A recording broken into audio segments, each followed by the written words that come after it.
The Untold Files.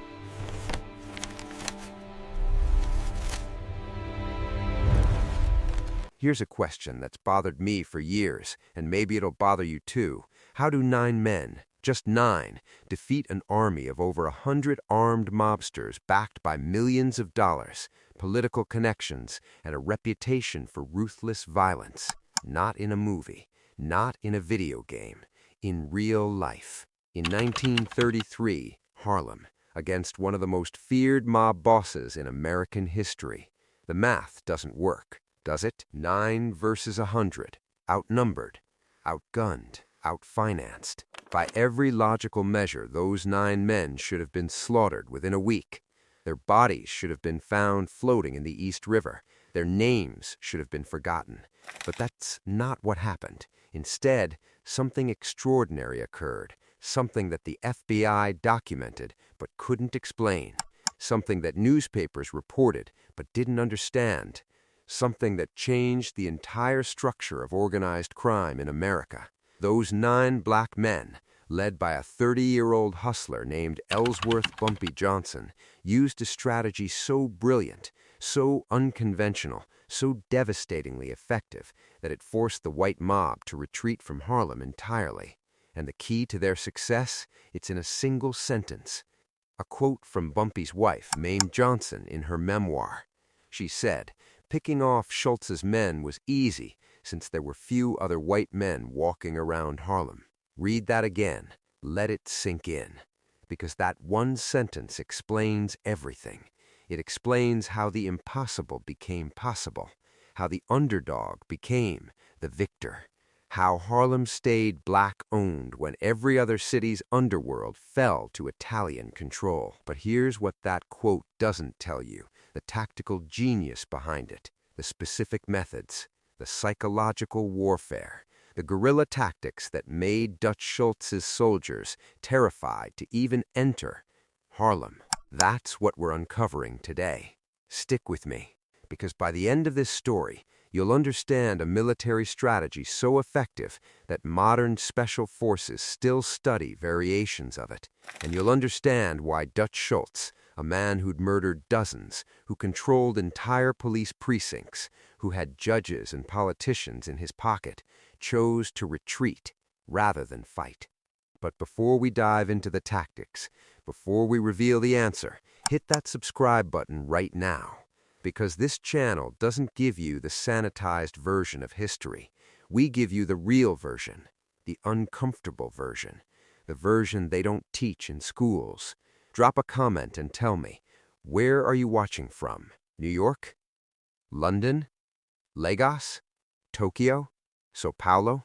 Let me know you're here. Let me know you're ready for a history lesson that reads like a thriller. Now let's go back to 1933. To Harlem, to the moment when 9 men decided they'd rather die free than live under white mob control. And let's talk about how they won. January 1933. The Great Depression had America by the throat. Unemployment was at 25%. Banks were failing. Bread lines stretched for blocks. People were starving. But in Harlem, there was one industry that thrived. The numbers racket. If you don't know what the numbers game was, here's the simple version. It was an illegal lottery. Every day, people would bet pennies, nickels, dimes on a 3-digit number. If your number hit, based on published financial figures like the treasury balance or stock market closings, you'd win. The odds were terrible, 600 to 1, but the payout was substantial. If you bet a dime and won, you'd get $60. In 1933, when people were earning $5 a week, $60 was life-changing. And here's the crucial part. The numbers racket in Harlem was black-owned, run by black entrepreneurs. The biggest was a woman, Stephanie St. Clair, known as Madam Queen. She employed hundreds of runners, collectors, and enforcers. Her operation grossed over $50,000 a week. In 2024 dollars, that's roughly $1.2 million weekly. She wasn't the only one. There were dozens of black numbers bankers in Harlem, and they kept the money in the community. hired black workers, paid black lawyers, invested in black businesses. It was an economic ecosystem. Illegal, yes, but functional, self-sustaining, independent. And that independence was about to be threatened. Dutch Schultz was born Arthur Flegenheimer in the Bronx in 1902. By 1933, he was one of the most powerful mobsters in New York.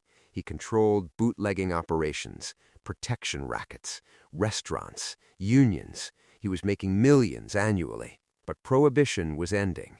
The 21st Amendment was about to be ratified. Alcohol would be legal again. And Schultz's primary revenue stream, bootleg liquor, was about to evaporate. He needed a new racket, and he looked at Harlem's numbers game and saw opportunity. $50,000 a week, mostly cash, minimal overhead, no competition from other Italian mobs because Harlem was considered black territory. Schultz saw an easy takeover. He'd done it before in the Bronx, in Washington Heights. He'd walk in, make an offer to buy the operation for pennies on the dollar, and if they refused, he'd use violence. Simple, effective, proven. In January 1933, Dutch Schultz sent emissaries to Harlem. They met with Stephanie St. Clair first, made her an offer, sell her operation to Schultz for $10,000. $10,000 for a business generating $50,000 per week. An insult. Stephanie laughed in their faces. Tell your boss Harlem isn't for sale. The emissaries tried intimidation. Mr. Schultz doesn't take no for an answer. If you don't sell, he'll take it by force. Stephanie leaned forward. Let him try. Within a week, Dutch Schultz deployed 40 armed men into Harlem. Their orders were simple. Intimidate the numbers runners, rough up collectors, kidnap bankers. Make it clear that the numbers game now belonged to Schultz. And for the first few weeks, it worked. Schultz's men were professional, organized, ruthless. They beat runners who refused to work for Schultz. They firebombed the apartments of bankers who wouldn't sell. They killed 2 of Stephanie St. Clair's top lieutenants, shot them in broad daylight as a message. By February 1933, Harlem was under siege, and the black numbers operators were facing a choice: surrender and lose everything, or fight and probably die. That's when Stephanie St. Clair did something desperate. She went to a man most people considered a mid-level enforcer, a 30-year-old ex-con who'd just gotten out of a stint in Sing Sing prison, a man with a reputation for being smart, calm, and absolutely fearless. His name was Ellsworth Raymond Johnson, but everyone called him Bumpy. When Stephanie St. Clair approached Bumpy Johnson in February 1933, she was expecting to hire muscle. She thought she needed a tough guy to fight Schultz's tough guys. Street battles, shootouts, traditional mob warfare. That's not what Bumpy gave her. Bumpy understood something fundamental that everyone else missed. This wasn't a fair fight. Dutch Schultz had more men, more guns, more money, more connections. A direct war would be suicide. The black operators would lose. But Bumpy also understood something else, something that would become the key to everything. He understood geography. He understood visibility. He understood that in Harlem, a neighborhood that was 95% black, a white face stood out like a searchlight in the dark. Bumpy assembled 9 men, not 40, not 100, 9. Carefully selected, men who knew Harlem intimately, who could blend into crowds, who could move unseen, who could shoot straight. Their names are worth remembering: Illinois Gordon, Marcus Smooth Williams, Willie Fish Jackson, Raymond Quick Lewis, Thomas the Surgeon Blake, Jerome Ghost Washington, Samuel Silent Sam Brown, Franklin Fats Monroe, and Luther Lucky Davis. 9 men. That's it. And Bumpy gave them a strategy that would later be studied in military academies as an example of asymmetric warfare. Here's what Bumpy told them. As recorded in FBI surveillance documents from 1933, Schultz's men are strangers here. They don't know Harlem. They don't know the streets. They don't know the allies. They don't know the people. And most importantly, they look different. We can spot them a block away, but they can't spot us. We're invisible to them. We're part of the neighborhood, so we're not going to fight them head on. We're going to hunt them. Guerrilla warfare. Before that term was widely used in America, before Vietnam, before the CIA wrote manuals on insurgency tactics, Bumpy Johnson and 9 men invented it in Harlem. The rules were simple. 1. Never engage in group combat. Always isolate your target. 2. Strike when they're alone or in pairs, never when they're in force. 3. Use the neighborhood as cover. Disappear into crowds, buildings, allies. 4. Make every death look random. Make them paranoid. Make them see threats everywhere. 5. Never let them know who's hunting them. No bragging. No claims of responsibility. Just silent, surgical elimination. And here's the key advantage, explained perfectly by Mame Johnson in her book. Picking off Schultz's men was easy, since there were few other white men walking around Harlem. Think about what that means tactically. Schultz's men, Italian, Irish, German mobsters, stood out. They couldn't blend in. They couldn't hide. Every time one of them walked down Lenox Avenue or 125th Street, he was visible, marked, tracked. But Bumpy's men? They were part of the landscape, invisible. The ultimate camouflage isn't clothing, it's belonging. And in Harlem, Schultz's men would never belong. March 3rd, 1933, 11:47 p.m., the first kill. One of Schultz's enforcers, a guy named Tommy the Hammer O'Brien, was leaving a speakeasy on 133rd Street. Big guy, tough reputation. He'd personally beaten 3 numbers runners that week. Tommy walked to his car, alone, confident, arrogant. He never saw Willie Fish Jackson step out of the shadows, never heard the footsteps behind him. The first indication something was wrong was when he felt the knife enter his back. One thrust, precise, between the 4th and 5th ribs, straight into the heart. Tommy dropped without a sound. Willie dragged the body into the alley, took his wallet to make it look like a robbery, and disappeared into the Harlem night. When Tommy's body was found the next morning, the police wrote it off as a mugging. Just another victim of Depression-era crime. Dutch Schultz knew better. But he couldn't prove anything. March 8th, 1933, 2:15 p.m., the second kill. 2 of Schultz's men, both collectors taking money from intimidated numbers runners, were walking down Lenox Avenue in broad daylight. Safety in numbers, right? Wrong. Jerome Ghost Washington and Samuel Silent Sam Brown followed them for 3 blocks, waited until they turned into a narrow alley, a shortcut they'd used before. The 2 collectors never made it out of that alley. Both shot, close range. Silenced weapons, a rarity in 1933, but Bumpy had connections with a gunsmith in Brooklyn. The bodies weren't found for 6 hours. By the time police arrived, Jerome and Samuel were having lunch at a diner 4 blocks away. Alibis confirmed by a dozen witnesses. March 15th, 1933, 9:30 p.m., the third kill.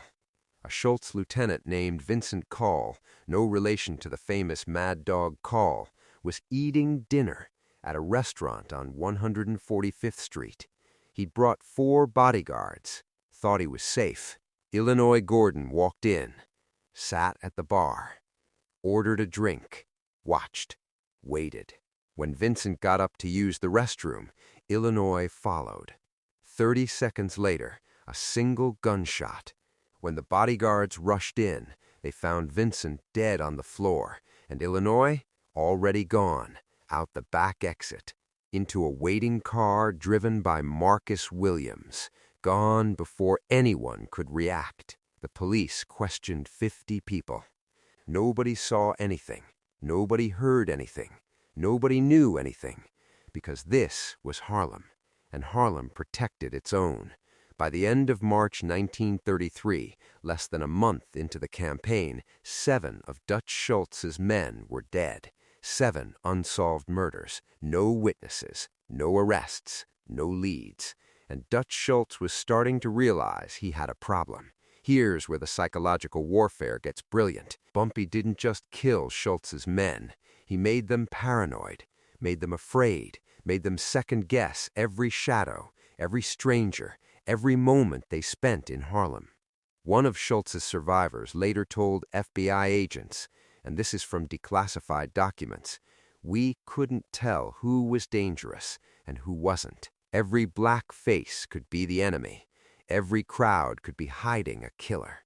We were in enemy territory, and we had no way to identify the enemy. That's the genius of Bumpy's strategy. Schultz's men couldn't adapt, couldn't blend in, couldn't fight an enemy they couldn't see. It's the same problem the U.S. military would face in Vietnam 30 years later. The same problem every occupying force faces when the local population turns hostile.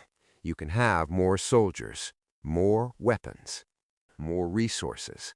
But if you can't identify the enemy, you can't win. If you're still watching, and I hope you are because we're about to get to the most insane part, leave a comment right now. Tell me, could this strategy work today? Could 9 people really defeat 100 using these tactics? And hit that like button if you're realizing this is way more complex than you thought.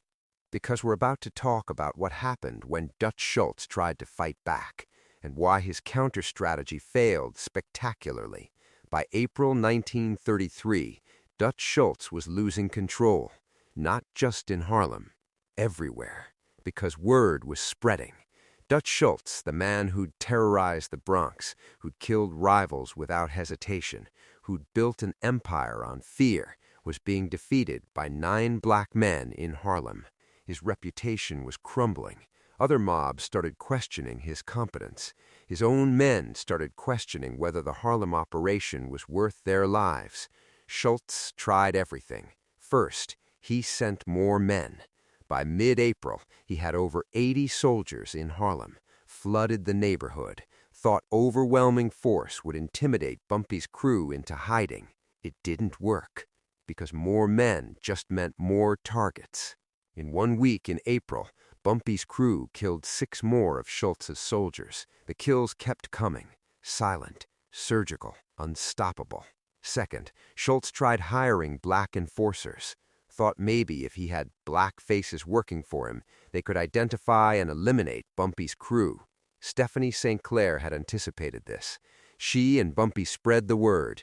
Anyone who works for Schultz is a traitor to Harlem. The community will know. The community will remember. And the community will respond. 3 black men took Schultz's money. Within 2 weeks, all 3 were dead. Not killed by Bumpy's crew. Killed by ordinary Harlem residents who saw them as sellouts. The message was clear. You can't buy loyalty in Harlem. Third, Schultz went to the police. He had cops on his payroll, had judges, had politicians. He demanded they crack down on Harlem. Arrest everyone, interrogate everyone until someone talked. The police tried. They raided homes, arrested dozens of men on trumped-up charges, questioned them for hours. Got nothing, because nobody knew anything, or at least nobody admitted knowing anything. Bumpy's operation was compartmentalized. Each of his 9 men operated independently. They didn't know each other's plans, didn't coordinate directly. If one got caught, he couldn't rat out the others because he didn't know what they were doing. This is called cellular structure, a tactic used by resistance movements and terrorist organizations. Bumpy invented it in 1933 Harlem. Fourth, Schultz tried negotiation. In May 1933, he sent an emissary to Bumpy, a peace offering.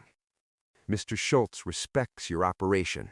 He's willing to split the profits, 50-50. You run the numbers, he gets half. Everyone wins. Bumpy's response, according to Mame Johnson's book Tell Mr. Schultz, that Harlem isn't for sale, not for 50%, not for 90%, not for any percent. This is our neighborhood, our business, our money, and if he sends one more man into Harlem, that man won't leave alive. The emissary delivered the message. Dutch Schultz reportedly went into a rage, smashed furniture, screamed that he'd burn Harlem to the ground. But he didn't, because by June 1933, he'd lost 32 men in Harlem, 32 unsolved murders in 4 months. His organization was bleeding money, bleeding morale, bleeding reputation. And Dutch Schultz made a decision that shocked the New York underworld. He retreated. June 1933. Dutch Schultz pulled all his remaining men out of Harlem. Publicly, he claimed he'd decided the numbers racket wasn't worth the trouble, that he was focusing on other ventures. Everyone knew the truth. He'd been defeated, driven out, by 9 men. The Italian mob bosses, Lucky Luciano, Frank Costello, Vito Genovese, took note. They'd been planning their own moves into Harlem, saw the potential profits. But after watching Schultz's humiliation, they changed their minds. Not worth it. Not worth the casualties. Not worth the risk. And here's the crazy part. This decision, this single tactical victory by Bumpy Johnson, shaped organized crime in New York for the next 30 years. Harlem remained largely independent, black, controlled. While the Italian mob dominated the rest of New York's underworld, Harlem operated on its own terms.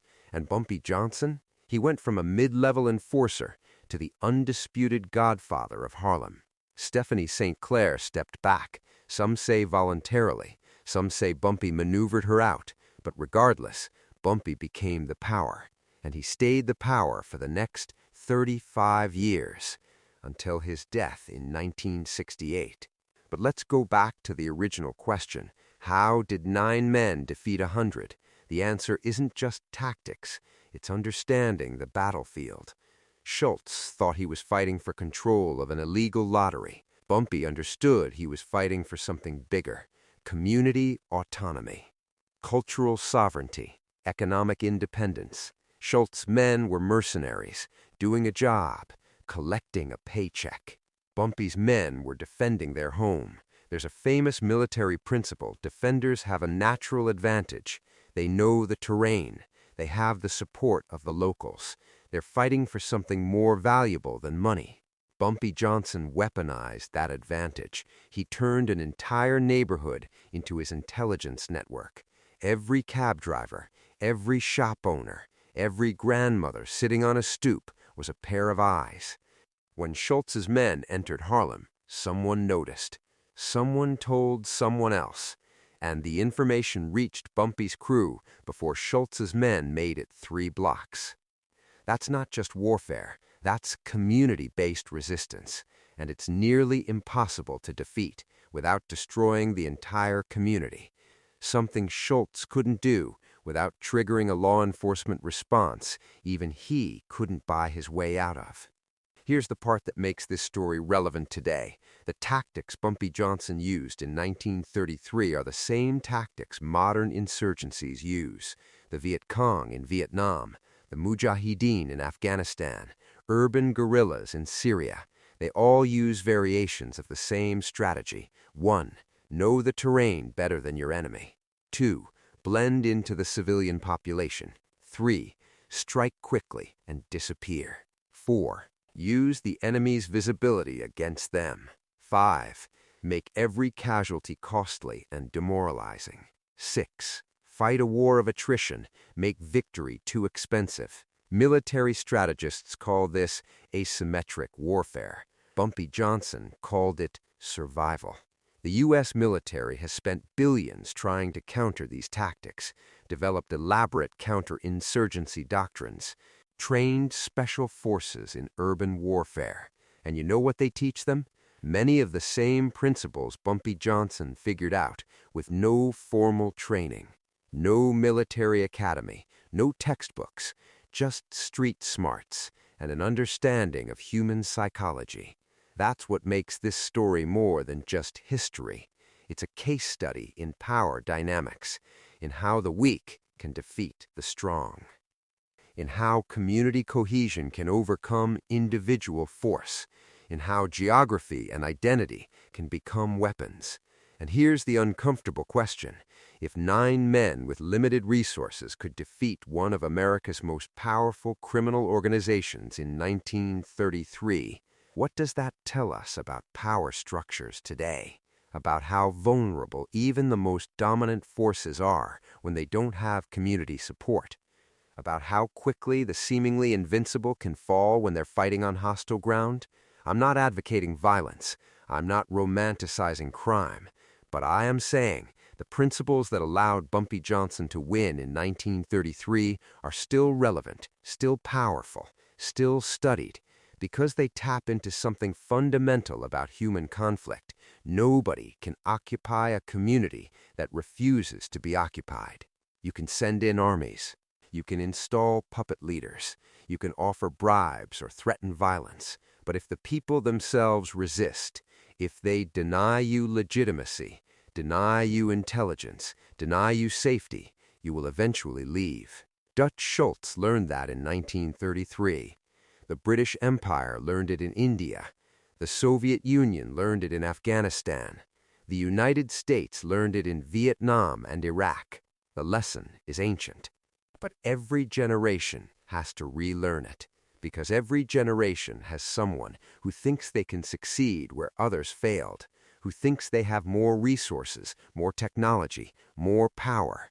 And every generation produces someone like Bumpy Johnson, someone who understands that power isn't about who has the biggest army, it's about who has the deepest roots. So let's answer the question we started with. How did 9 black men make an entire white mob army disappear in Harlem? The answer has 4 parts. First, visibility. Schultz's men were foreigners in Harlem. They couldn't hide, couldn't blend. Every time they appeared, they were marked. Bumpy's men were invisible, part of the fabric of the neighborhood, the ultimate advantage in any guerrilla conflict. Second, intelligence. Bumpy didn't just have 9 men. He had 10,000 pairs of eyes. Every resident of Harlem was a potential informant, not paid, not coerced, but motivated by community loyalty. Schultz had no intelligence network in Harlem. He was operating blind. Third, motivation. Schultz's men were employees. Bumpy's men were defenders. When you're fighting for a paycheck, there's a limit to how much risk you'll accept. When you're fighting for your home, your community, your economic survival, there's no limit. Fourth, strategy. Bumpy understood he couldn't win a conventional war, so he didn't fight one. He created conditions where Schultz's advantages became irrelevant and his disadvantages became fatal. That's not just smart, that's genius. And the result? In 4 months, 9 men killed 32 enemies, drove out an army, and established Harlem as independent territory. The mathematics shouldn't work. But they did, because sometimes the equation isn't about numbers. It's about knowledge, community, and the will to fight for something that matters. If you made it this far, thank you. Seriously, this isn't just entertainment. This is a lesson about power, strategy, and resistance that most people never learn. Drop a comment and tell me what other historical figure used strategy to defeat a more powerful enemy. Who else won when they shouldn't have? Because history is full of these stories. We just don't teach them. And if you want more deep dives like this, stories that make you think, that challenge conventional wisdom, that show you how the impossible becomes possible, subscribe, turn on notifications, share this with someone who loves history, strategy, or just a damn good story. Because next week, we're diving into another moment when the underdog won. Another time when intelligence beat brute force. Another chapter of the history they don't want you to know. Hit that subscribe button, leave a comment, and remember, the most powerful weapon isn't strength, it's understanding. Understanding your enemy's weaknesses, understanding your own advantages, and understanding that sometimes being outnumbered is exactly the situation where genius emerges.